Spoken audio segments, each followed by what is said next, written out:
Bonjour tout le monde. Soyez les bienvenus au jour 3 du camp de carrière 2024, au cours duquel vous apprendrez à élever votre carrière vers de nouveaux sommets. Veuillez noter que cette session sera offerte en anglais et en français simultanément. Afin de visionner la session en anglais, veuillez retourner au lobby et cliquer sur le lien pour la session en anglais. If you intend to join the English session, please return to the lobby and select the English session, please. Je voudrais entamer en soulignant que je suis ici sur le territoire traditionnel non cédé du peuple algonquin de la nation Anishinaabe. Les peuples algonquins vivent sur ce territoire depuis des temps immémoriaux et je vous encourage à votre tour de reconnaître le territoire sur lequel vous vous trouvez en ce moment. Le camp de carrière est la plus grande conférence du GC et son unique but est de vous soutenir dans votre cheminement de carrière. Au fur et à mesure que nous progressons dans la session d'aujourd'hui, veuillez partager vos questions en utilisant le bouton Questions et réponses QIA sur l'application Zoom dans la langue officielle de votre choix. Vous pouvez aussi voter pour les questions que vous voulez poser en cliquant sur le bouton Pouce en l'air. Comme toutes les sessions du RJFF, celle-ci sera enregistrée afin que vous puissiez consulter les enregistrements à une date ultérieure. En plus des enregistrements sur notre chaîne YouTube, nous vous proposons cette année une nouvelle façon d'apprendre. Une série de balados des séries du camp de carrière vous seront offertes. Après le camp de carrière, les balados seront disponibles sur Spotify et Apple Podcasts.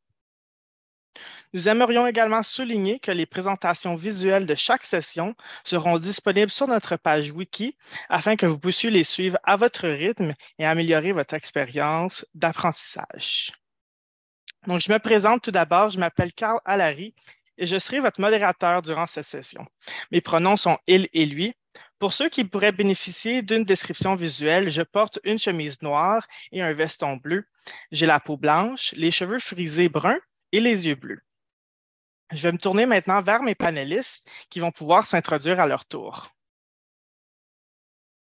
Oui, bonjour. Alors, grand bonjour à tout le monde. Moi, mon nom est Alexandre Sabourin et puis je suis un homme de race blanche avec des cheveux châtains qui sont un peu dans les airs aujourd'hui. Et puis, j'ai une moustache et je porte une chemise à boutons bleu pâle. Alors, un gros bonjour à tout le monde.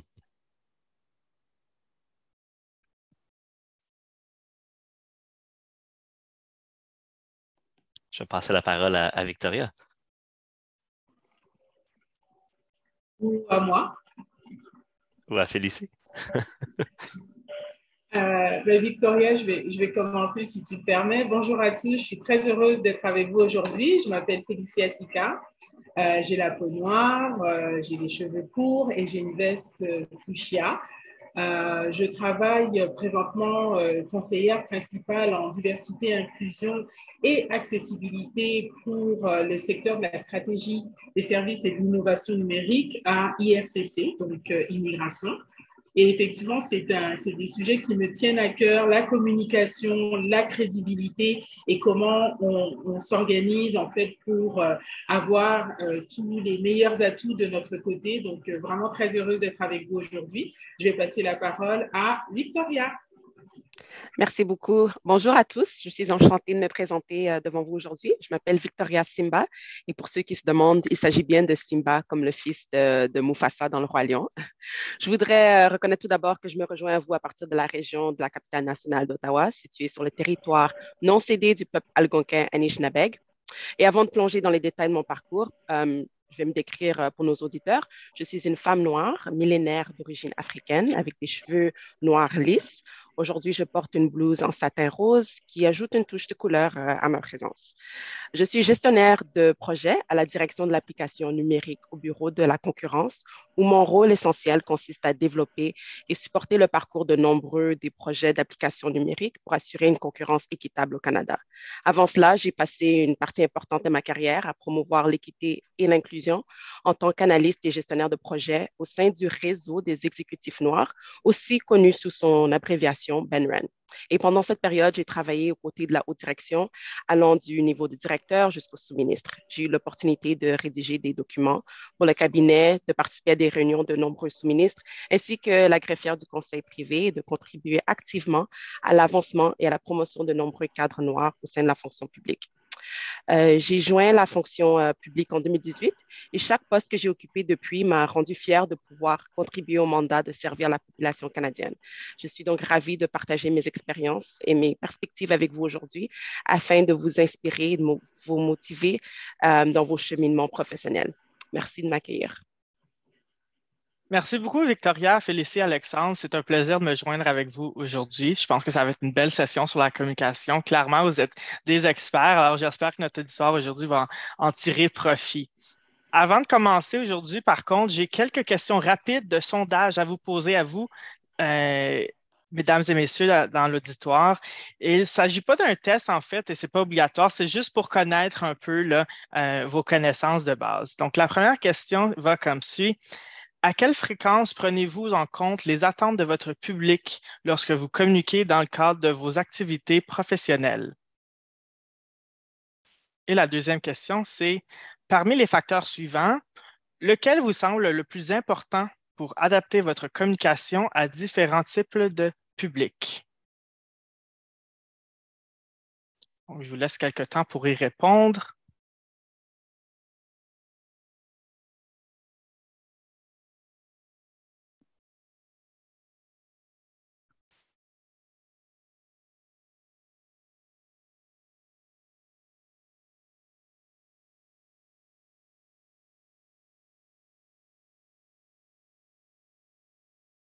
Les réponses de ce sondage-là vont être utiles pour nos panélistes qui vont permettre d'orienter la session d'aujourd'hui. Vous allez voir, ça va faire du sens là, au cours de la session d'aujourd'hui, pourquoi on pose ces questions-là d'avance.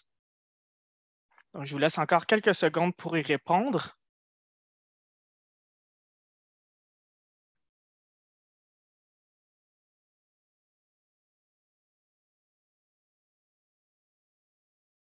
On va aller voir maintenant les résultats. Donc, la plupart du temps, souvent, on prend en compte les attentes de notre public lorsqu'on communique avec dans le cadre de nos activités professionnelles à 51%. On a aussi 36% qui disent qu'ils font toujours.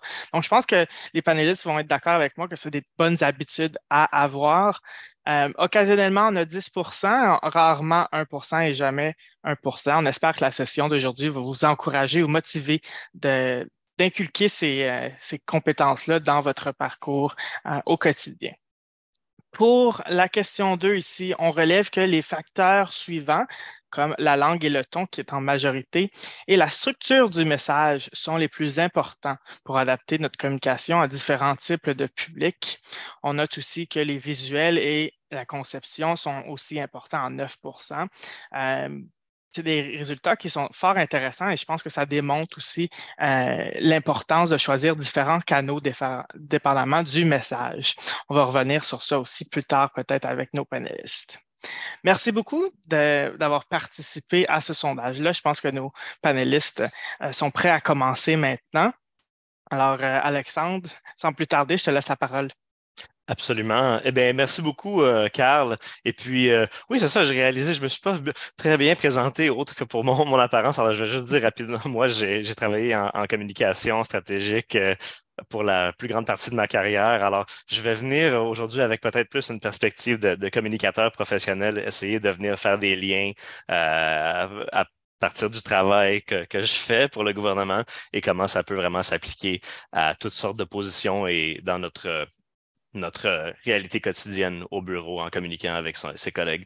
Mais avant de parler d'identifier son public, je voulais juste commencer avec une petite mise en situation. Alors juste songez au scénario suivant. Vous arrivez dans une réunion virtuelle et puis c'est avec des nouveaux clients qui font pas partie de votre équipe immédiate. C'est pas vous qui êtes le lead pour l'équipe lors de cette réunion-là. Et puis c'est votre gestionnaire qui est supposé parler, mais n'est pas encore là. Alors, il y a 4 autres personnes sur l'appel. Vous avez juste échangé quelques courriels avec eux. Vous les avez jamais rencontrés. Et puis, les autres sont en train de jaser de la météo. Alors, je vous invite à penser, qu'est-ce qui serait votre premier réflexe? Pensez-y pour un instant. Parce que je sais qu'il y a certainement plusieurs qui diraient, tiens, on attend que son superviseur arrive, on s'assure que sa caméra et son microphone sont fermés pour rien dire de travers, pas avoir l'air fou. Euh, mais tu sais, des fois aussi, on peut dire, on fait un petit coucou, on dit, mon superviseur va arriver bientôt, puis on reste dans l'arrière-plan. Mais moi, ce que j'aimerais vous inviter à faire, c'est vraiment tout simplement dire bonjour et puis vous présenter, prendre l'opportunité ces quelques secondes parce que vraiment, ça semble basic comme conseil dans ce type de scénario-là. Mais je dois admettre, là, être encore surpris par le montant de gens qui me disent qu'on a perdu un peu ce type de réflexe-là de savoir comment ça se présenter, faire tu sais, les petites conventions sociales qui peuvent nous aider parfois à faire un contact avec les gens et puis à initier une relation qui peut nous aider plus tard. Alors, c'est ça. Je voulais juste vous dire que je crois que ça peut avoir une immense valeur là, d'emblée de prendre les quelques secondes parfois où on est dans une situation informelle avec des gens, créer un lien de confiance et puis prendre avantage du moment décontracté, briser la glace, ce qui peut nous aider par après à créer un meilleur contact, une relation de confiance. Fait que je vais rentrer dans l'information ici, identifier son public. Et ça, c'est quelque chose que je fais beaucoup en tant que communicateur et je crois qu'il est super utile dans toutes les sphères de notre travail. Tiens, en tant que communicateur, c'est toujours la première question qu'on se pose. Qui est notre public?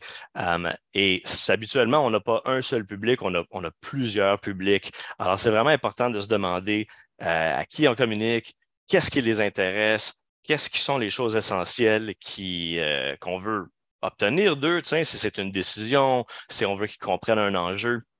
Et puis, tiens, je veux dire, on se retrouve souvent en communication, mais je dirais au gouvernement comme au centre de l'information où on doit traiter de différents sujets, disons, au jour le jour. On peut parler à des avocats, on peut parler à des chercheurs, on peut parler à tiens, quelqu'un qui vient de la haute gestion. Alors, c'est vraiment important de planifier un peu quel est le but de chaque rencontre ou chaque conversation qu'on va avoir, et essayer de penser c'est quoi le meilleur moyen de créer cette connexion-là et de faire passer l'information. Fait que je vais passer à quelques conseils qui sont un peu plus pratiques par rapport à ça. Moi, ce que je vous conseille vraiment, c'est justement là, l'aspect de préparation et essayer de comme faire de la recherche avant d'arriver dans des situations où on est plus dans une réunion officielle.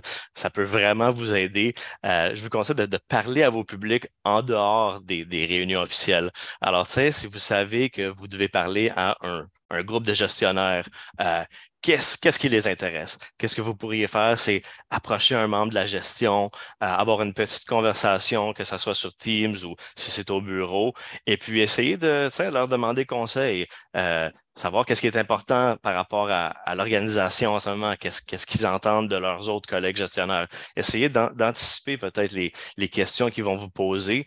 Alors, si on sait que, par exemple, sont préoccupés par des enjeux liés à la rétention d'emploi, ben, dans cette réunion-là, dans une présentation, peut-être faire une petite référence à ça. Et là, ils vont comprendre que vous comprenez les enjeux. Et même si c'est pas quelque chose qui vous touche, vous, nécessairement, dans votre travail, c'est toujours une bonne façon de créer ce petit lien-là et de dire, hey, moi, je comprends un peu ce qui vous préoccupe. Et là, ça crée vraiment cette relation de confiance. Si c'est des chercheurs, par exemple, faire une petite recherche, soit sur Internet ou dans des documents à l'interne, en savoir plus sur leur travail, connaître la bonne terminologie, comme ça, quand on arrive dans une conversation, que ce soit dans une réunion ou une conversation un à un, qu'on puisse utiliser leur langage, ça démontre qu'on sait de quoi on parle un petit peu plus. Et puis même, si on a des angles morts, là, comme je dis pas qu'il faut tout savoir tout le temps parce que c'est impossible là, de dire qu'on va toujours être avoir fait sa recherche à l'avance, mais c'est que dans nos conversations, si on a un angle mort, posez la question, soyez curieux, et puis justement, c'est en connaissant un peu plus au sujet de l'environnement, de l'univers de votre interlocuteur, ça vous permet de justement pouvoir anticiper ces questions-là. Alors, c'est un peu là où je veux en venir. De faire un peu sa recherche de l'environnement public, si on veut, dans lequel on se trouve, pour tout type de conversation et ça vous aider à être plus crédible, d'arriver avec peut-être une liste de questions anticipées. On sait qu'on va peut-être me poser cette question-là. J'ai déjà été chercher la réponse et même de l'écrire, là, de la noter en communication. C'est ça qu'on fait quand on planifie un événement. On a notre liste de questions anticipées. On fait notre recherche et puis on s'assure d'avoir les réponses. Je vous encourage à faire le même type de travail, comme ça, quand vous arrivez devant un certain public, vous êtes préparé et ça vous aide à être encore plus confiant, être plus bref et efficace, parce qu'on sait que souvent, quand on parle, on va dire, la haute gestion, euh, on veut pas des détails, on veut pas, on veut que l'information soit claire et concise et on veut obtenir une décision, on va dire, ben, vous avez vos points, vous savez où vous en allez, ça vous aide beaucoup. Alors, c'est juste quelques exemples pour vous dire, c'est ça, comment peut-être vous aider à cibler votre public. Demandez-vous toujours, c'est ça, qui va être dans la salle. Vous avez une réunion qui s'en vient, faites un petit peu de recherche par rapport aux gens qui vont être là et consultez vos collègues. Notre force en tant que fonctionnaire, toujours, c'est notre collectivité. Alors, je pense que si vous faites un peu de cette recherche de journaliste, de détective à l'avance, ça va vous aider à non seulement être mieux préparé, mais aussi ça valorise vos collègues qui peuvent vous aider par rapport à ces enjeux de communication-là. C'est ça. Pensez à vos publics cibles, soyez curieux au sujet de leurs intérêts, faites votre recherche et puis préparez-vous à l'avance. Ça serait mes conseils de communicateur pour identifier votre public. Alors, je vais passer la parole à Victoria pour la prochaine diapo. Merci, Alexandre, pour ces conseils. C'est super. Je vais continuer avec comment s'adapter à son public. Donc, pour ce qui est de s'adapter à son public, il y a des éléments qui sont pertinents à tous. Peu importe le rôle que tu joues dans ton organisation, tout ce que je vais présenter aujourd'hui, c'est pertinent à toi. Étonnamment, Aristote, qui a vécu il y a environ 2350 ans, nous a légué des idées qui restent quand même pertinentes dans notre monde contemporain, en particulier dans le domaine de la communication, avec sa théorie de la rhétorique et de la persuasion. Le premier élément, c'est ethos, donc appel au caractère. En tant que gestionnaire de projet, je trouve que l'art de la persuasion est très importante dans la communication et elle commence par établir un ethos solide. Donc en appelant au caractère. Les gens ils ont naturellement tendance à écouter et à suivre lorsqu'ils ont confiance en la personne qui dirige le projet ou qui la communique. Donc cela nécessite de se présenter de manière professionnelle, fiable et authentique. Donc l'authenticité est essentielle. Être fidèle à qui vous êtes renforce la confiance de votre équipe et puis établir des liens non seulement à travers vos paroles, mais aussi à travers de votre langage corporel est très importante. Et avoir une présentation confiante, des interactions authentiques et un intérêt sincère pour le bien-être de votre équipe contribue à façonner un caractère digne de confiance. Ensuite, il y a l'appel à l'émotion, donc pathos.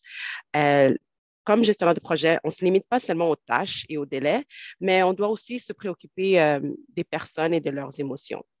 Donc, intégrer le pathos dans la communication signifie de puiser dans le corps émotionnel des gens et le corps émotionnel du projet en même temps. Il faut parler du côté humain des choses, rendre les choses compréhensibles et utiliser une communication pour transmettre l'essence du message.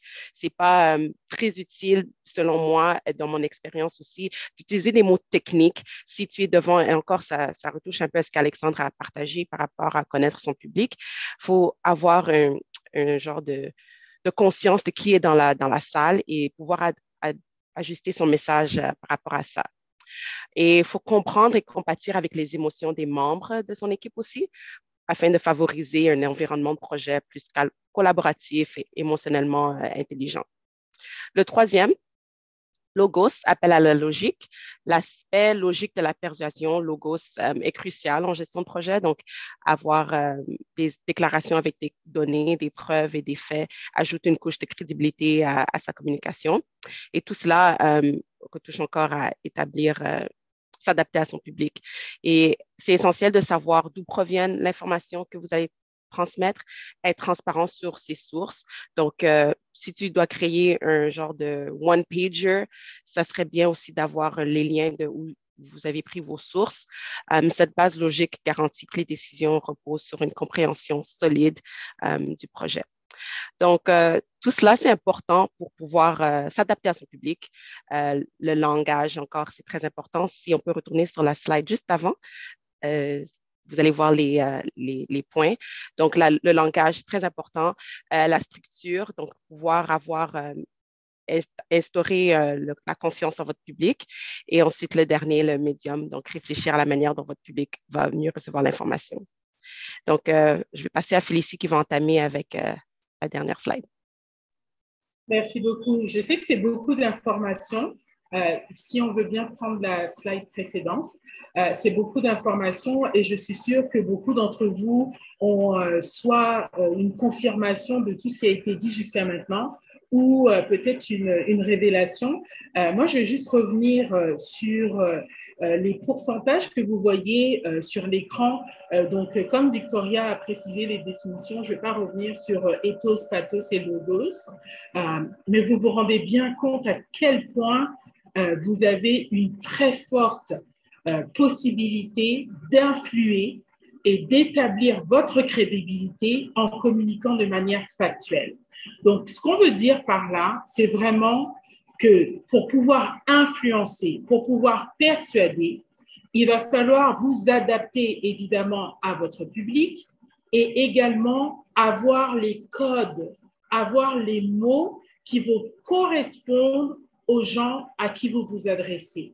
Donc, vous avez une très grosse proportion du visuel, tout ce qui est le corps. C'est aussi la raison pour laquelle on s'est présenté et on s'est un petit peu décrit. Évidemment, la couche, la centaine d'informations que nous recevons régulièrement fait en sorte que le visuel va prendre une très grande partie dans notre manière de communiquer. Vous avez ensuite le ton. Évidemment, vous allez vous rendre compte si je suis sarcastique ou alors si je suis triste ou si je suis plutôt enjouée. Encore une fois, 38% de la communication que vous allez faire partir. C'est pour ça qu'on dit souvent peut-être quand on est dans l'émotion, excusez-moi, quand on est dans l'émotion, peut-être faire en sorte de reporter une conversation parce que justement, ça a beaucoup d'impact. Et enfin, le verbal, les mots, la crédibilité, c'est vraiment d'aller chercher vos sources. C'est vraiment d'avoir les définitions. Dans le domaine dans lequel je travaille, qui consiste à se battre contre le racisme, se battre contre les biais, contre les préjugés, vous vous rendez bien compte que établir une crédibilité est essentiel. Parce que justement, nous avons tous des biais cognitifs qui sont inhérents à notre personnalité, à notre éducation et également à nos origines. Et donc, vous vous rendez bien compte avec les chiffres que vous avez 55% de visuels. Donc, on dit souvent, je n'ai pas choisi d'être qui je suis, mais par contre, je peux faire en sorte de travailler ma crédibilité, de trouver mes sources, de évidemment faire référence lorsque, comme Victoria l'a fait, c'est Aristote qui l'a dit, c'est pas Victoria, c'est pas Karl, c'est Aristote, et de manière à vous donner également l'occasion d'aller faire vous-même vos recherches et vous-même de comprendre et de continuer. La communication, comme Alexandre et Victoria vous l'ont indiqué, c'est vraiment des qualités et ça s'entretient. Alors, vous allez me dire, mais il y a des gens qui sont naturellement des bons communicants. Mais je vais vous dire une chose, ils ont un secret. Ils se préparent. Ils se préparent avant d'arriver dans une entrevue. Ils se préparent avant d'arriver dans n'importe quelle communication qu'ils ont, que ce soit par écrit, que ce soit virtuellement ou que ce soit en personne, ils se préparent. Si on passe à la prochaine slide, puis j'aimerais vous entendre, j'aimerais que vous nous dites également qu'est-ce que vous pensez de ce qu'on est en train de vous présenter, si vous êtes d'accord, pas d'accord, et également si vous avez d'autres exemples, les relations et les rapports. Donc, comment je fais pour bâtir des relations solides Évidemment avec des gestionnaires et des dirigeants, mais je vous dirais encore plus avec vos collègues de travail.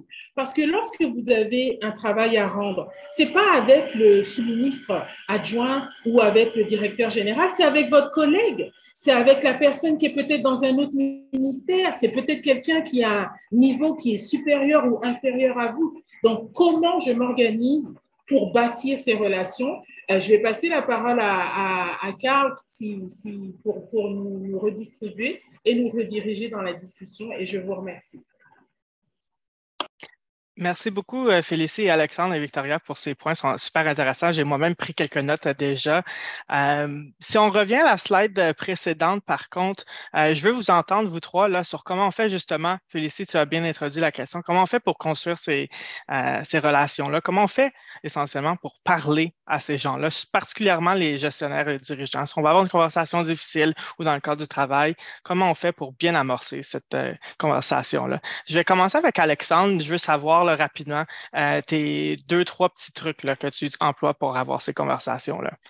Ben, c'est certain que moi, dans ma carrière, je crois que j'ai toujours pris avantage, puis je pense que j'ai fait allusion à ça plus tôt, mais tu sais, de toutes les opportunités informelles de peut-être communiquer avec quelqu'un lorsque je les vois au bureau, tu sais, peut-être, c'est ça, leur parler de quelque chose qui est dans les nouvelles par rapport à notre ministère, on va dire, ou tu sais, trouver comme juste un rapport commun quelconque. Fait que ça, on dirait que c'est toujours là, mon premier réflexe, mais je dirais aussi, si on veut créer une présence positive, établir une communication efficace, comme de jamais trop avoir peur, on va dire, c'est souvent, on va dire, ah, mais je peux pas déranger cette personne-là, mais faites leur part de leurs idées, de vos idées, de vos préoccupations. Tous les gens qui sont dans la gestion, les hauts dirigeants, ils vont vraiment apprécier là, si vous avez des conseils qui sont directs et candides pour eux parce que par rapport à justement à la création d'un environnement plus inclusif, accessible, c'est ça, à vos enjeux, je pense ça va vous aider à justement créer peut-être une relation d'amitié et c'est ça, ça serait mon conseil en fait, que vous pouvez faire un impact juste c'est ça, en leur parlant en dehors des cadres stricts de nos canaux de communication officiels. Excellent, merci, Alexandre. Je vois avec Victoria, tu acquiesçais de la tête à ce qu'Alexandre dit. Partage-nous tes réflexions. Ce que je pourrais ajouter à ça, Félicie et Alexandre, ils ont bien parlé. Je dirais, les hauts dirigeants, c'est des gens juste comme nous. C'est vraiment enlever cette peur. Ce sont des gens qui ils expérimentent le stress, ils sont gênés, ils ont des insécurités. Eux aussi, ils ont des boss, aussi, ils ont des gestionnaires, donc ils doivent aussi performer. Eux aussi, ils ont des lacunes. Ils expérimentent toutes les émotions que nous, on a. Eux aussi, ils ont. Et si on se met ça en tête, là, ensuite, on peut vraiment les aborder de façon très naturelle, de juste, s'il suffit de parler de comment était son week-end, ou vraiment juste des conversations vraiment relaxes et d'être authentique. Je crois que l'authenticité est valorisée à chaque fois et c'est comme ça qu'ils vont se rappeler de toi. Donc, vraiment, juste les aborder de façon authentique. Et aussi, lorsque tu leur fais part de tes idées, aussi de pouvoir aussi apporter des solutions. Ou si c'est les idées, c'est vraiment juste, si c'est juste se plaindre ou des problèmes, ça, c'est pas très constructif. Donc, ça serait bien OK, tu abordes un problème, mais aussi suggérer des solutions. Parce que j'ai entendu une fois, ça a dû être dans un podcast ou un truc comme ça, ils ont dit les gestionnaires, ce qu'ils aiment, c'est que you make them look good. Tu les fais paraître bien. Donc, eux aussi veulent avoir des points de leur gestionnaire à eux. Donc, si tu as des idées et puis tu as de l'expérience ou tu peux même parler de la solution, comment on peut résoudre, ça, c'est très positif. Et puis, je crois que tous les gestionnaires pourraient apprécier ça de votre part. Excellent. Et avant de passer à la période de questions-réponses, félicite toi ton expérience. Et honnêtement, je pense que mes deux confrères ont tout dit. L'authenticité, ne pas avoir peur de dire que je ne sais pas. Je ne sais pas. Et surtout, vous mettre en mode solution. Vous savez, mettez-vous toujours dans cette situation où vous vous retrouvez dans un ascenseur et la personne qui rentre et vous êtes bloqué et c'est un directeur général ou le Premier ministre. Bon. Vous êtes bloqué dans un ascenseur et vous avez la possibilité donc de parler directement, sans aucun intermédiaire, avec une personne, un dirigeant ou un gestionnaire. Mais déjà, faut que vous vous connaissiez très bien pour qu'en très peu de temps, vous soyez capable de communiquer avec cette personne en lui informant, en vous mettant en mode solution, mais surtout en indiquant à cette personne que vous allez être un atout, vous allez être un plus dans son équipe. Il n'y a aucun gestionnaire, il n'y a aucun dirigeant qui sait faire les choses tout seul. Ils vont toujours s'appuyer sur une équipe. Donc, à vous d'être ce maillon, justement, indispensable qui fait en sorte que, Victoria, elle ne sait peut-être pas tout. Alexandre, il en connaît peut-être un petit peu, mais au moins, je suis sûre qu'ils vont me donner l'heure juste. Et ça, vous serez toujours gagnant. Quel que soit votre style de communication, que vous soyez introverti, extraverti, le fait d'être authentique et de dire, écoutez, je vais me renseigner, je vais faire mes recherches, ou ça, je sais, ça, je suis expert dans ce domaine, donc je peux vous apporter cette solution, c'est toujours gagnant. Excellent, merci Félicie. C'est vrai qu'on a tendance à dire je le sais, mais en fait, il faut se rappeler que des fois, on ne le sait pas et c'est correct aussi, c'est bien comme ça. Merci beaucoup à vous trois pour ces conseils judicieux. On va maintenant passer à la période de questions et réponses et moi, j'invite nos participants sur l'appel à poser vos questions en utilisant la fonction Q&A de l'application Zoom. Donc, posez vos questions et aussi utilisez le pouce en l'air si vous avez des questions que vous voulez voir posées à nos panélistes. Moi, je vais commencer avec des questions ici que j'ai à mon écran.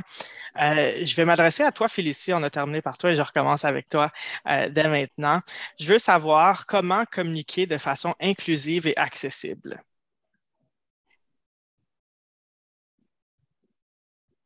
Dans le fond, comment tu communiques de façon inclusive et accessible, c'est que tu te mets dans les chaussures de l'autre. Tu te mets à la place de l'autre. Tu vas faire en sorte de comprendre quel est l'environnement, qu'est-ce qui va toucher ton interlocuteur. On a commencé, par exemple, en reconnaissant la reconnaissance de territoire. Pour votre information, les Inuits ne font pas de reconnaissance de territoire. Donc, si tu te trouves dans une situation où tu vas te retrouver face à un Inuit, c'est correct de ne pas faire de reconnaissance de territoire. Accessible, mais c'est d'être le plus clair possible. And if you switch in a language, c'est de dire, écoutez, là, je vais passer dans la langue. Si vous êtes toujours d'accord, si vous avez compris, faire des reformulations, demandez aux gens, est-ce que je suis bien claire? Est-ce qu'on prend une pause? Et de façon inclusive, c'est le plus possible de réduire tes biais. C'est-à-dire que je vois Victoria, mais je n'assume pas qu'elle se trouve sur le continent africain, que c'est une femme, qu'elle ceci ou cela. Je n'assume rien. Parce que Victoria peut me dire, écoute, oui, j'ai l'air de ça, mais en fait, j'ai été adoptée, je viens de Rimouski et je ne sais rien du continent africain. Parce que depuis que je suis née, j'ai toujours connu que la région de Rimouski, j'ai déménagé à Ottawa. Donc, et je suis toujours surprise parce que les gens vont me parler de choses qui se passent, ou de nourriture, ou de musique, ou de traditions qui sont pour moi complètement inconnues. Mais c'est parce que j'ai assumé, puis j'ai pas fait my due diligence, comme on dit en bon français, et je me suis tout de suite jetée sur ce que je vois, mes préjugés, la première des choses. Donc, vraiment, s'il y a une chose que je voudrais que vous reteniez, l'inclusion et l'accessibilité, c'est te mettre dans les chaussures de l'autre, tout simplement. Excellent. Merci beaucoup, Félicie. Juste par souci de temps, je vais passer à une autre question immédiatement, mais si vous avez des points à ajouter là, sur les réponses de vos compatriotes, n'hésitez pas à ajouter quelque chose. Là. Je vais diriger la prochaine question rapidement vers toi, Alexandre. Quelles sont les erreurs courantes que tu as observées et qui peuvent nuire à la crédibilité, que ce soit dans ton expérience ou de des connaissances là, théoriques sur la communication. Oui, oui. Je crois que c'est des trucs assez simples finalement, comme tu sais, dans le sens où il y a des choses que je pense que on oublie souvent tout bonnement, et c'est pas une question d'âge ou d'expérience ou quoi que ce soit. Je pense qu'à tout moment dans sa carrière, c'est bon d'y repenser, mais comme quelque chose d'aussi simple que de regarder son interlocuteur. Je crois qu'avec tu sais, les appels virtuels et tout ça, on a tendance à peut-être, tiens, il y a des gens que je vois, on va dire comme ça semble ridicule, mais d'avoir sa caméra peut-être comme tu sais, en angle comme ça, il y a des gens qui nous parlent et puis ils parlent, on dirait au mur, et puis je te dirais que ça, je crois que ça nuit à la crédibilité. Alors, tu sais, c'est quelque chose qu'on a dû apprendre. Je sais que nous tous ici, c'est ça, là, tu sais, on regarde, on a une communication visuelle, puis je pense que ça aide beaucoup quand tu parles à des gens, même en ligne, de faire ça.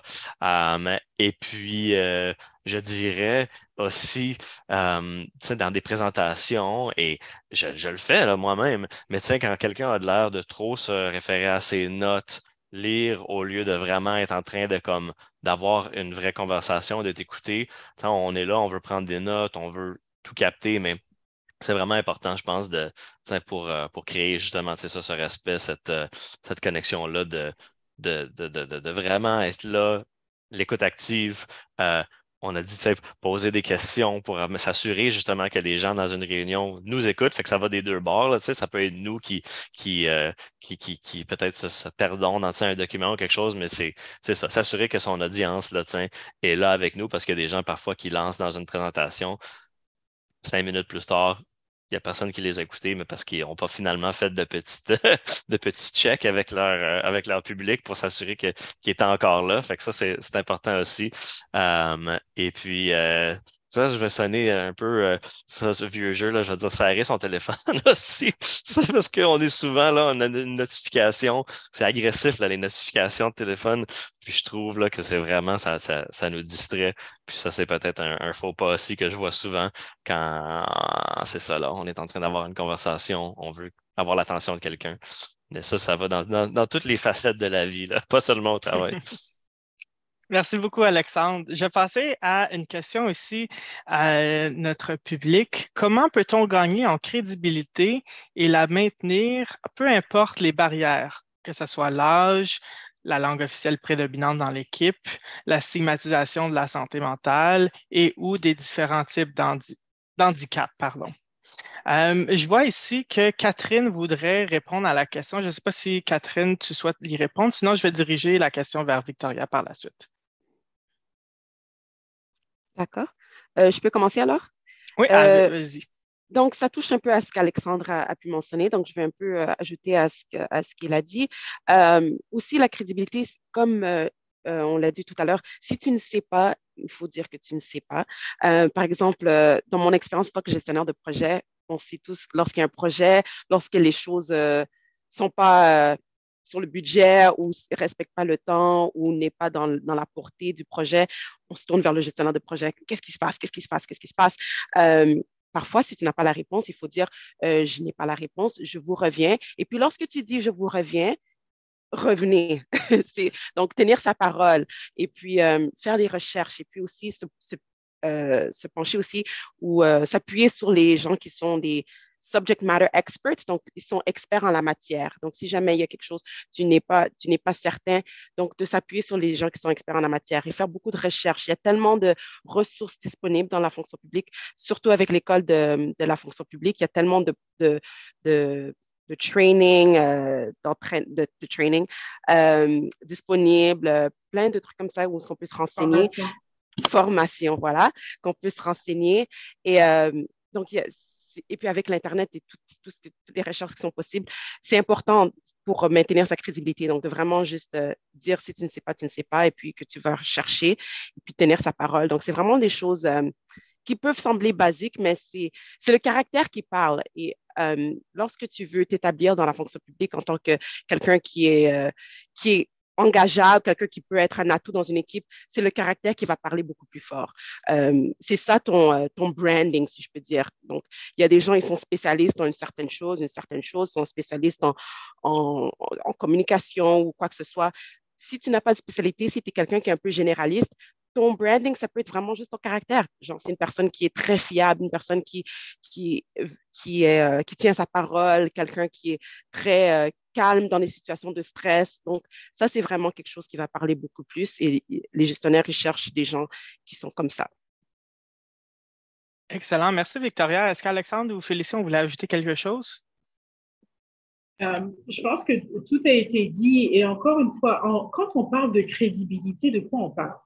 On parle de caractère. On parle du fait que quand tu dis quelque chose, tu le fais. Tout simplement.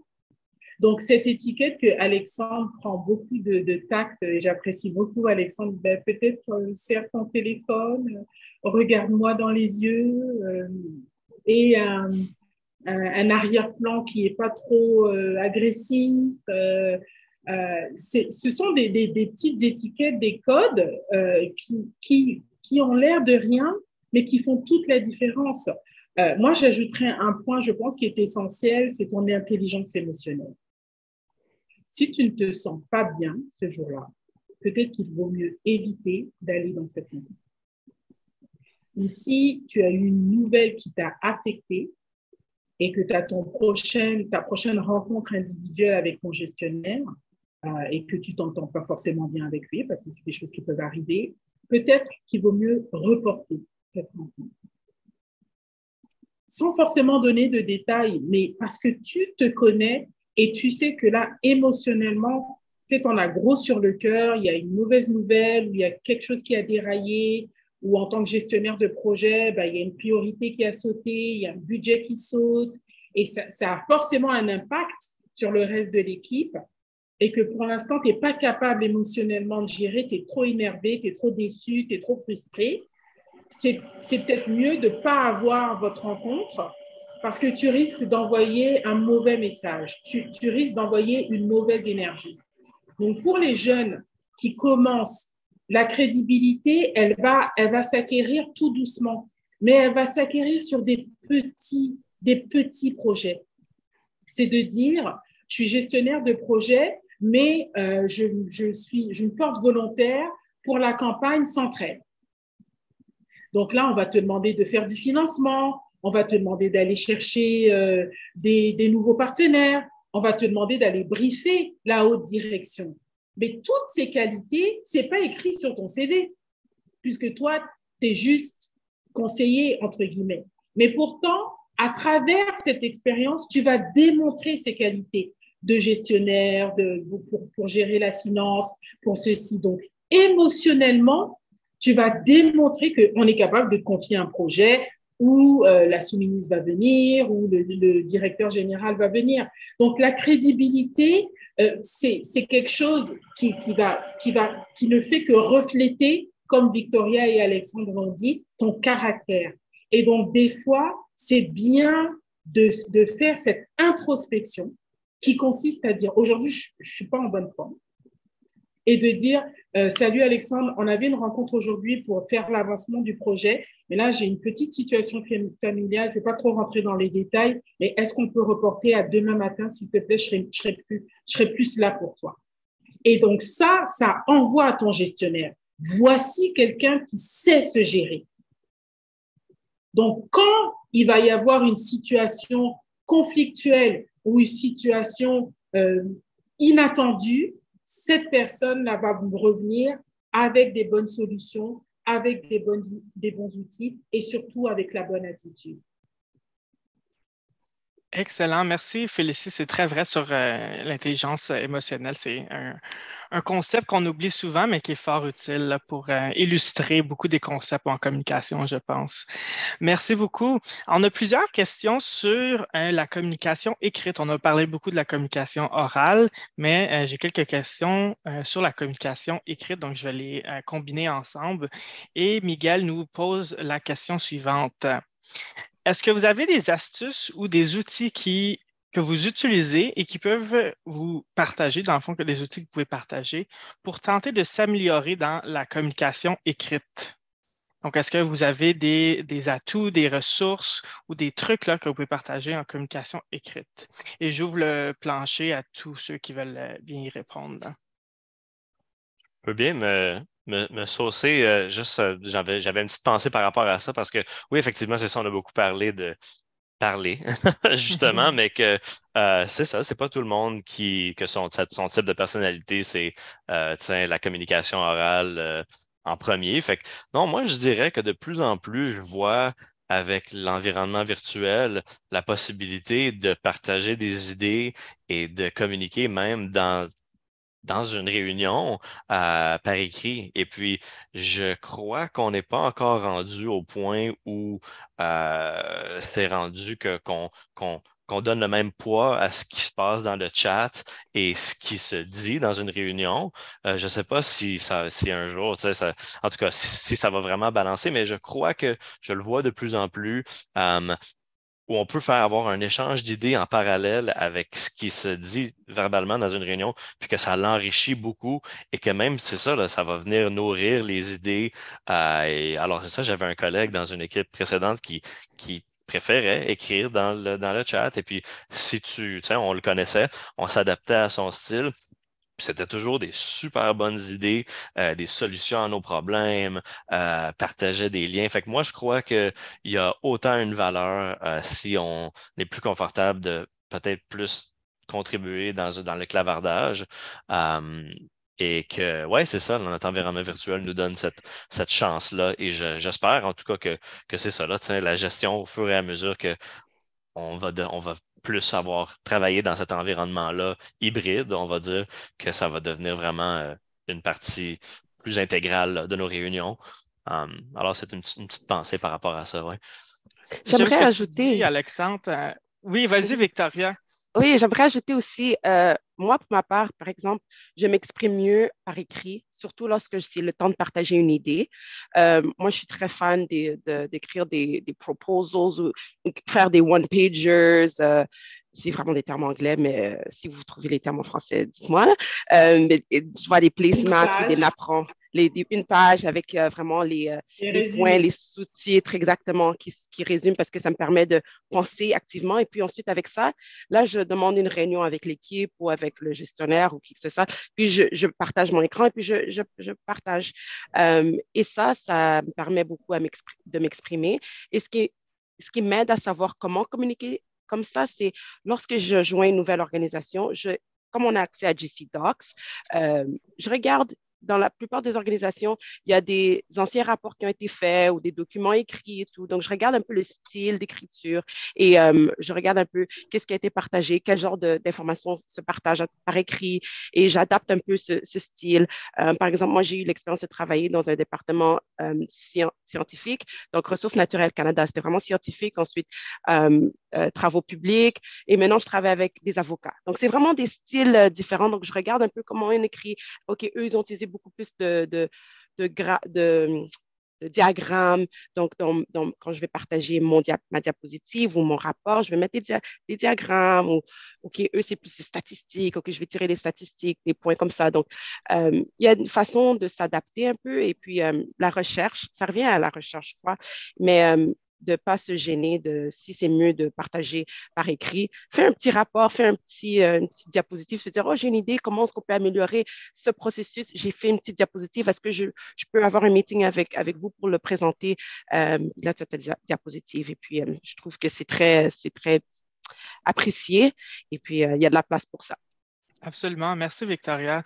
Et peut-être un Merci. dernier outil à ajouter. Je vais passer à la prochaine question juste parce que le temps défile vraiment, là, mais un autre outil qu'on peut penser aussi, c'est Antidote. La plupart des départements ont accès à Antidote et c'est une solution facile là, pour corriger bien des coquilles J'ai cru dans que tu nos allais textes. parler de ChatGPT. Bon, on va faire comme C'est si un tu autre l'avais outil dit, qui existe, mais il faut le prendre avec précaution. avec précaution. Et également, je pense, la lecture et beaucoup de formations.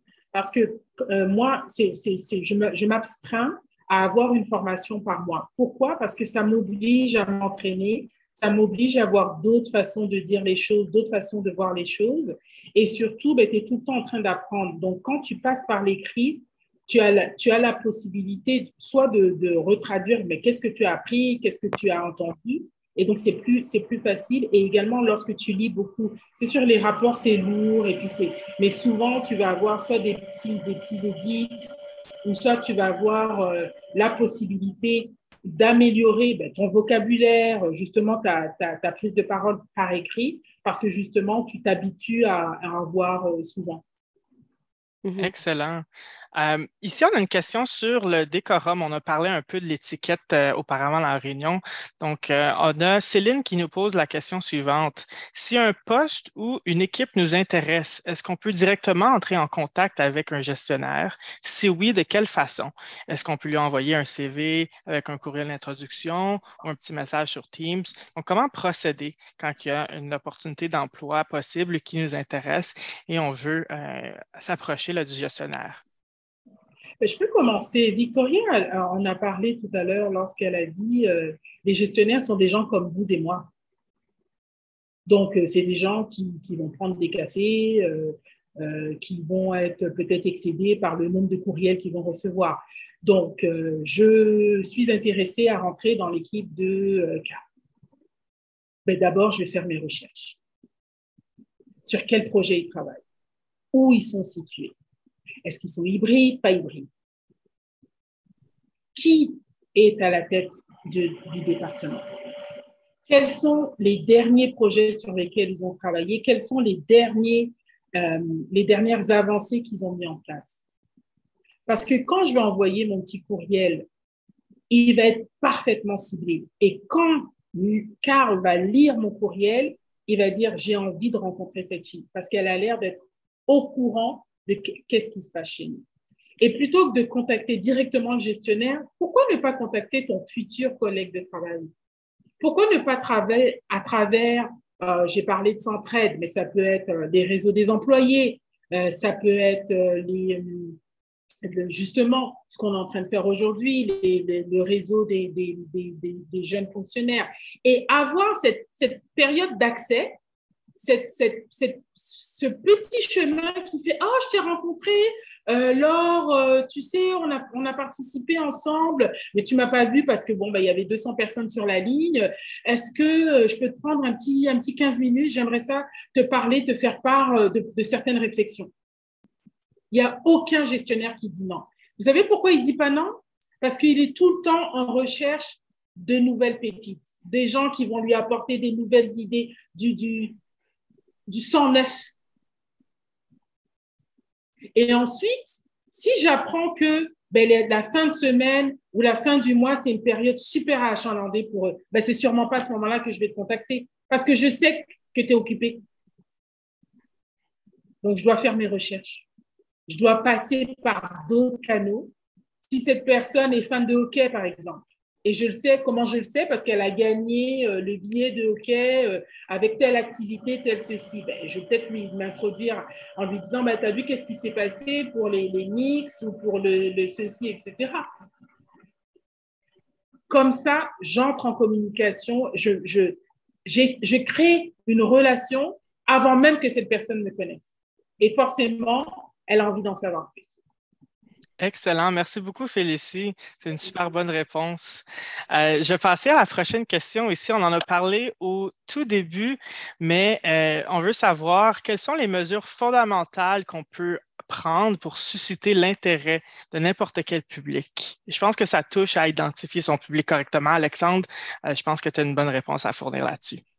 Oui, je crois que vraiment, ça revient un peu à cette notion que on a toujours plusieurs publics. Et alors, il faut jamais oublier que dans une salle, dans une pièce, on est vraiment toujours, on est entouré de gens de plein de différentes, de différents backgrounds, quoi.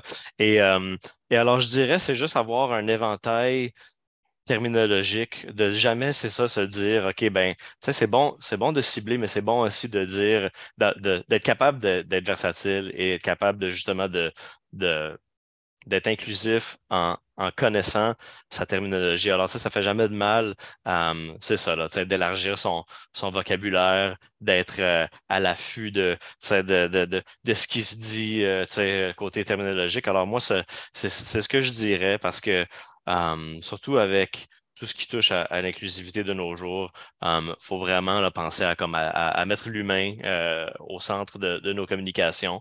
Et puis, c'est ça, là. Je pense que je reviens un peu à ce côté empathie, même si c'est quelque chose parfois qu'on ne comprend pas. On sait qu'il y a des gens qui peut-être croient qu'on va trop loin là, tiens, dans ce qui est comme l'inclusivité terminologique, mais faut toujours se dire qu'il y a une raison là, pourquoi le monde est en train d'évoluer par rapport à ça. Fait que si je regarde ça d'une façon globale, c'est d'aller chercher un peu tout le monde. Tu sais, on dit utilisez pas de jargon, mais parfois c'est bon d'utiliser un petit mot spécialisé, mais aussi de ramener ça tu sais, à être du côté de l'inclusivité. Alors, ce serait ma petite pensée Super. là-dessus. Merci beaucoup, Alexandre. On a le temps pour une dernière question rapide et je me tourne vers Victoria pour celle-ci. Comment on fait pour créer une présence positive en communication? C'est une bonne question. Je trouve ça revient un peu à tout ce qu'on disait, d'être soi-même. Je crois que tu te trompes jamais en étant toi-même, mais aussi d'avoir un peu de conscience de où tu es et avec qui tu es. Donc, qui je suis avec mes amis, c'est pas qui je suis dans une réunion quelconque. Tu vois, donc c'est un peu, il faut s'adapter, mais rester quand même fondamentalement toi-même. Si tu es une personne qui est calme, tu peux être calme. Et puis, tu peux aussi juste être souriante, être une bonne attitude, une bonne énergie. C'est encourager d'avoir sa caméra allumée, mais ensuite, il y a des jours où c'est pas allumé. Puis tu peux dire, moi, j'ai pas ma caméra allumée aujourd'hui, mais un autre jour, mais sachez que je souris. Donc, juste être d'une bonne humeur. On sait que l'énergie, l'humeur, ça, c'est attirant et puis ça l'influence les autres et ça l'affecte les autres. Donc, juste de garder cette attitude et d'être content d'être au travail, je crois que tout le monde aimerait et aime travailler avec des gens comme ça. Donc, de juste demeurer comme ça. Et puis, si tu traverses des moments difficiles aussi, tu peux le communiquer juste très brièvement. Bon, je ne me sens pas comme moi-même aujourd'hui et on va comprendre. Super, merci Victoria, c'est des bons trucs à se rappeler. C'est ce qui amène la période de questions et réponses à sa fin. Malheureusement, on n'a pas pu passer à travers les merveilleuses questions qu'on a reçues de notre public. Mais par contre, vous êtes, Alexandre, Félicie, Victoria, des mines de connaissances, vraiment. Là, vous en connaissez beaucoup sur la communication. C'est sûr que je vais retourner voir les ressources qui ont été partagées dans le chat et sur la page Wiki. Un dernier mot de la fin pour notre auditoire aujourd'hui. Je veux juste vous rappeler que le Réseau des jeunes fonctionnaires fédéraux organisera des journées d'apprentissage en personne dans tout le pays à travers le Canada. Donc, si ça vous intéresse, veuillez vous inscrire rapidement pour garantir votre place. Je sais que ça se vend comme des petits pains chauds. Donc, ces sessions plusieurs d'entre elles sont déjà presque complètes. Des informations sur la manière de s'inscrire et les villes qui accueilleront les événements sont disponibles sur le carrefour d'apprentissage du réseau. Nous avons aussi une dernière petite question sondage à vous partager. Est-ce que cette session a été un usage judicieux de votre temps? Oui, non, je ne sais pas. Et si les réponses sont confidentielles, on cherche à savoir si ça a été un bon usage, si on a répondu à vos attentes. Parce que la partie de la communication, c'est évidemment s'assurer qu'on a répondu aux attentes de notre public.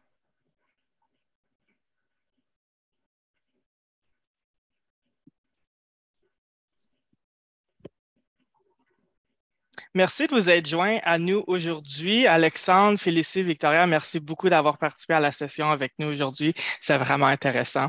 En plus de la session de cet après-midi, on vous encourage à consulter les autres qui s'en viennent cet après-midi. Il y a d'ailleurs les compétences numériques clés dont vous aurez besoin pour réussir en tant que nouveau fonctionnaire. Et ça se déroule à 14h30 heure de l'Est. Nous avons également l'occasion de vous rendre dans les kiosques et de discuter avec des membres des communautés. Alexandre a mentionné beaucoup d'opportunités de réseautage. C'en est une autre que vous pouvez contribuer. Donc, c'est de 15h30 à 16h30 à l'heure de l'Est. J'y serai moi-même dans un des kiosques. Donc, pour y aller, simplement naviguer dans l'exposition et les kiosques dans la page Zoom Events. Et vous pouvez aller sur l'onglet Expo et vous allez voir tous les kiosques qui sont disponibles pour vous et aller découvrir ce qui se passe là, dans le merveilleux monde du GC. Alors, le lien vers toutes les sessions ainsi que vers l'événement de réseautage se trouve sur la page principale de Zoom Events, je le rappelle, et les ressources disponibles sont aussi sur la page Wikipédia et l'enregistrement sera disponible en podcast sur les plateformes de podcast et l'enregistrement vidéo sur la chaîne YouTube. Et sur ce, moi, je vous remercie beaucoup de votre présence. Merci d'être venu en si grand nombre. Merci pour toutes les questions. Encore désolé qu'on n'a pas pu répondre à tous. Mais je vous dis merci et à très bientôt. Bon après-midi.